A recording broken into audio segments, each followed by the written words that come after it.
Yes, good morning indeed, except for Colts fans and anyone involved in the Colts organization. A tough one to swallow. Like you said, you had a 20-9 lead going into the fourth quarter, but then the all too often champion Chiefs with their season on the brink.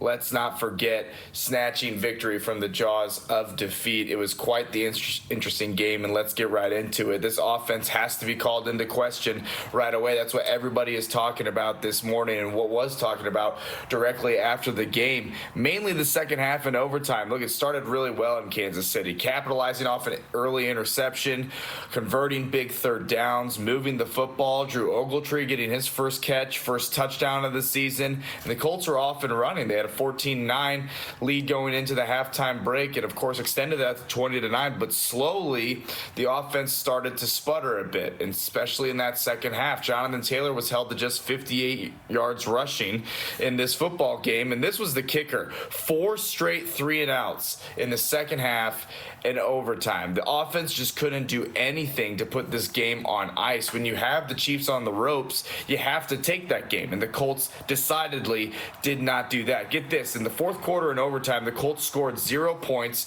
got 0 first downs, and gained a total of just 18 yards, while the Chiefs scored 14 unanswered points, got 13 first downs, and gained 236 total yards. Kansas City just took over, and the Colts had 0 answers and really just watched this game slip through their fingertips. It's extremely frustrating for Colts fans, no doubt.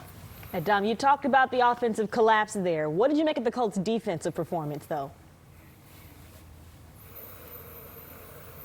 Yeah, fascinating case study. I thought they played really, really well considering the disadvantageous positions they were continually put in throughout the game. And again, in that second half of football, all right? Starting the game with a pick by Latu, his third of the season, oh, by the way. Your defensive end, your second-year defensive end, 3 interceptions, just like we all predicted. But they forced another crucial fumble down the stretch. It was really an interesting juxtaposition. They were bending, not breaking. They were keeping the Chiefs out of the end zone, but they were on the field for an extremely long time, again and again. A couple of 8+ minute drives come to mind in that first half, but the Chiefs could only muster 2 field goals after those drives. Then a 90+ yard drive to tie the game in regulation where the Colts kept them out of the end zone, but they let him get down there to tie the game and force overtime. Look, the Colts sacked Mahomes 4 times, and they forced 2 turnovers. But you look at the stats, Kansas City dominated time of possession, 42 minutes to 25. 40+ minutes your defense is on the field if you're the Colts. That's just insane.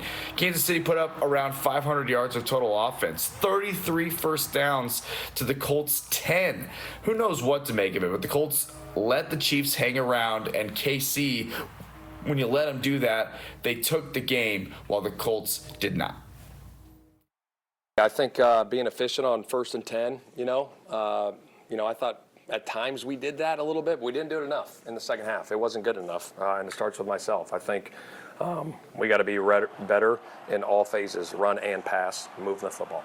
Didn't execute in some key situations. Got to do a better job, I think, overall in our execution, and certainly I have to do a better job in handling all that stuff. So tough to have a stretch like that towards the end of the game. Obviously, you're up 2 scores in the fourth quarter against a Hall of Fame level coach, Hall of Fame level players.